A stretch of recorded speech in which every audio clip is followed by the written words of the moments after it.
ընդհանուր առմամբ կանանց նկատմամբ խտրականությունը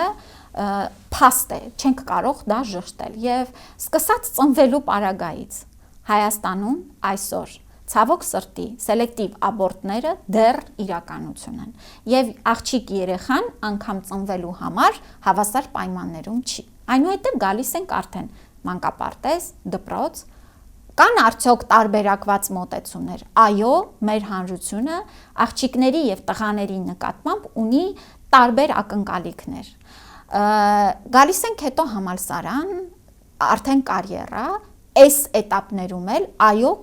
կանայք առնչվում են որոշակի խտրական մոտեցումների հետ եւ սա ժխտելը կնշանակի իրականությունից կտրված լինել եւ ինքը կնշանակի հենց խտրականության։ Եթե ես կարողացել եմ այս էտապները հաղթահարել, դա չի նշանակում, որ չկան խտրականության դեպքեր, բայց նշանակում է, որ այո դրանք հաղթահարելի են։